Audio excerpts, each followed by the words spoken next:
Alors, les profs de l'annexe sont très fiers de vous souhaiter la bienvenue dans notre jacuzzi. Alors, étant donné qu'on a tous un but commun, qui est de travailler sur un projet de vidéo, ben, on a décidé de vous forcer, pas de vous forcer, mais disons de vous montrer un peu comment on pourrait collaborer avec la plateforme Moodle. Donc, c'est pour ça qu'on vous a pas donné beaucoup de nouvelles cette semaine, là. Puis en plus qu'on travaillait fort, puis on était parti à Chicoutimi, puis à Alma en formation. Donc, on va vous montrer un peu comment accéder à ce Moodle-là, puis qu'est-ce qu'on peut y faire dans le cadre de notre projet commun à tous. Alors, vous m'excuserez parce que j'expérimente une nouvelle façon de présenter les trucs dans une vidéo. Alors, ça se peut que ça. Alors, nous y voici. Alors, donc, il s'agit d'accéder à la plateforme Moodle dans un premier temps. Alors, l'adresse, c'est moodle.emika.ca, tout simplement. Une fois que vous avez accédé à l'adresse Moodle, ben, il s'agit de rentrer votre nom d'utilisateur puis votre mot de passe. Quel est votre nom d'utilisateur? Ben, c'est la première partie de votre courrier électronique. Donc, si par exemple votre courrier électronique c'est, je sais pas, bob.c ou .l, parce que c'est Bob l'éponge, a commercial csdm.qc.ca, à ce moment-là, votre nom d'utilisateur dans Moodle va être bob.l. Votre mot de passe pour l'instant va être temporaire et c'est ABC123 pour l'instant.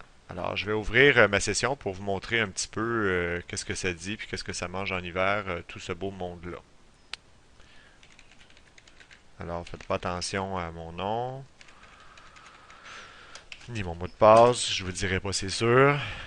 Une fois que vous êtes rendu dans la plateforme Moodle, ben, on peut observer différentes choses. Premièrement, vous avez des menus en haut qui sont relativement statiques. Dans l'item Mes cours, vous allez pouvoir voir tous les cours dans lesquels vous êtes inscrit. Et c'est la même chose qu'ici, Mes cours. Alors, vous allez retrouver aussi l'ensemble des cours dans lesquels vous êtes inscrit. Alors, vous êtes inscrit à titre d'enseignant ou d'étudiant, peu importe. Ici, vous allez voir différents sujets d'intérêt public là, qui sont indiqués juste en bas. Alors, c'est des forums. C'est un forum tout simplement que les enseignants peuvent utiliser pour envoyer des messages. Quel type de message on envoie avec ça? Différents types de messages. Là, comme là, il y a le défi tête rasée qui rentre en ligne de compte. Excusez-moi, j'ai de la misère avec mon truc. Attendez une seconde, on me dit quoi ici? On me dit quelque chose? Récupération. Des récupérations aussi. Ah oui, donc on parle des récupérations et tout ça, c'est affiché là. Euh, Là, il va falloir que je coupe ça au montage, parce que j'ai de la misère avec mon affaire. Comment je fais pour effacer ce que j'ai... Donc, au niveau du forum, on s'excuse, il y a un peu de cafouillage, là. On est beaucoup dans le bureau. On est beaucoup dans nos têtes, mais on est deux dans le bureau. Ça fait plusieurs personnes. On est au moins une vingtaine de personnes. Alors, donc, on peut afficher, exemple, les locaux, quel groupe dans quel local, etc., les périodes de récupération, là. En ce qui nous concerne, vous devriez avoir un cours qui s'appelle Espace collaboratif en quelque part ici. S'il y a des items sur le côté qu'on appelle des blocs en passant, là, comme ça c'est un bloc que vous ne voulez pas, ben vous pouvez appuyer sur le petit bouton blanc juste à droite où est-ce que ça va être marqué déplacer vers le dock. Et ce que ça fait, c'est que ça va placer l'item de ce côté-là et vous allez pouvoir y avoir accès quand même là, via un petit menu. Fait que des fois, ça peut alléger votre page d'accueil. On y va avec l'espace collaboratif. Qu'est-ce qu'on retrouve là-dedans? Alors, dans l'espace collaboratif, on retrouve principalement quatre choses pour l'instant, mais on va pouvoir retrouver des milliers de choses. Premièrement, un forum de discussion. Alors, le forum de discussion va servir à s'envoyer des messages, en fait. Alors, si je vais ajouter un nouveau sujet de discussion, je vais marquer, disons, bienvenue à tous et à toutes. Alors, ce message a pour but de vous souhaiter la bienvenue dans l'espace collaboratif pour le projet vidéo. avec une faute volontaire. Alors, je fais ça et je clique de m'abonner à ce forum-là. Comme ça, une fois que j'ai posté un message, si d'autres personnes répondent ou s'il y a d'autres messages, ben, je vais être avisé par courrier électronique qu'il y a un nouveau message. J'envoie et dans 15 minutes, ben, vous allez le recevoir par courrier électronique. Alors, c'est la magie du forum. Ce qui est intéressant au niveau des forums, c'est qu'on peut placer des fichiers attachés, on peut placer n'importe quoi, puis on peut faire une recherche quand il y en a plusieurs aussi par la suite. Donc, au lieu d'avoir des courriers électroniques avec des informations que c'est plus difficile à chercher par la suite, ben, envoyer un message sur le forum pour faire des discussions, c'est beaucoup plus facile à suivre.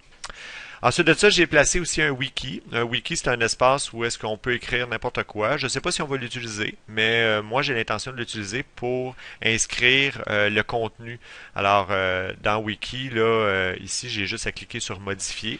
Puis, je vais pouvoir rentrer le contenu de, exemple, le contenu de soutien informatique.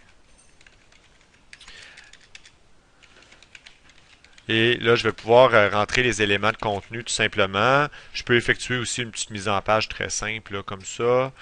Puis, ce qui est intéressant avec ça, c'est lorsque je vais enregistrer, bien, tout le monde qui accède à la page va pouvoir non seulement le consulter, mais aussi le modifier. Donc, c'est vraiment du collaboratif pur. Et dans un wiki, bien, on est capable de revenir en arrière grâce à l'historique. Alors, l'historique va pouvoir nous placer toutes les différentes versions avec qui a fait quelle modification à quel moment. Alors, c'est un petit wiki entre nous. Hein. C'est pas Wikipédia sur le web, là, évidemment. Le troisième élément, ben, c'est la carte heuristique qu'on a créée ensemble lors de la rencontre du 2 mai. Alors, elle est ici. Alors, vous avez juste à cliquer dessus. Puis, techniquement, ça devrait s'ouvrir. J'espère. Des fois, il faut autoriser le contenu avec Internet Explorer. Et j'ai besoin de Flash Player. Alors, ça va mal à Shop. Je vais vérifier ça de mon côté, puis je vous reviens avec la carte heuristique. Là, je vais m'arranger pour que ça marche bien.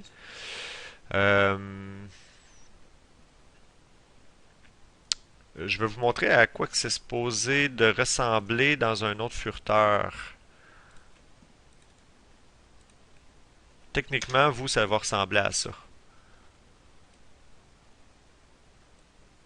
Alors, ça va ressembler à ça, ici, ce que vous allez voir, tout simplement.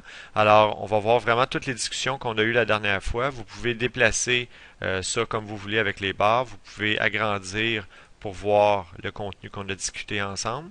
J'ai rien changé de ce qui était à l'écran quand on a discuté ensemble. Fait que vous allez pouvoir regarder ce qu'on a jasé ensemble et aussi voir les heures et les dates où ce qu'on s'était entendu là, au niveau des étapes à faire. Donc ça, c'est cet item-là. Alors vous, ça devrait marcher, là, cet item-là, dans votre furteur, sans problème. Et finalement, des fichiers divers. Alors, tous les fichiers qu'on aurait besoin. Exemple, les deux fichiers autorisation de filmer. Ben, je les ai placés là. Comme ça, ben, on n'a pas besoin d'aller chercher dans nos fichiers attachés de courrier électronique. En tout cas, moi, je suis tout le temps perdu avec ça. Alors, on peut aller les chercher là. Si vous voulez, vous avez le droit de modifier en appuyant sur ce bouton-là ici ou en cliquant sur le bloc réglage paramètres. Peu importe ce que vous allez faire, vous allez pouvoir modifier les fichiers qui sont ici, en ajouter un, en cliquant sur déposer un fichier, parcourir, puis là choisir le fichier que vous voulez, là, mettons une petite image de raisin que je vais supprimer par la suite. Et cette image-là ben, va être disponible à tout le monde. Ça peut être un document Word, un PDF ou peu importe. Vous pouvez cliquer sur le côté ici pour avoir des menus pour pouvoir le supprimer, le déplacer, le renommer ou le télécharger. Alors dans ce cas-là, je vais le supprimer parce que j'en ai plus de besoin.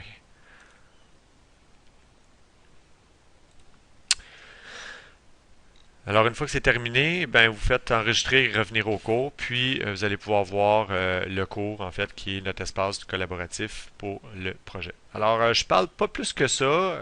On va continuer à évoluer puis à travailler avec ça. Moi, je vous invite premièrement à essayer le forum de discussion, voir comment ça fonctionne. C'est pas aussi rapide que le courrier électronique parce qu'on ne reçoit pas nécessairement de façon instantanée les messages dans les forums, mais par contre, ça peut être très avantageux. Alors, je répète, votre nom d'utilisateur composé du début de votre adresse de courrier électronique de CSDM, votre mot de passe temporaire ABC123, puis par la suite, ben, vous avez uniquement qu'à vous connecter dans la section Mes cours, disponible dans un bloc à droite, ou en haut, vous cliquez sur Mes cours, puis vous allez avoir une liste de cours là, où est-ce que vous êtes inscrit, puis vous allez juste à trouver le bon. Il s'appelle Espace collaboratif projet vidéo, avec mon nom en parenthèse. Ça m'a fait plaisir d'être avec vous pendant ces 10 minutes. Et on se voit le 6 juin. En attendant, ben, Tommy et moi, on va travailler sur le contenu du soutien informatique, puis on va regarder ça, là, les petits disclaimers. Tourlou!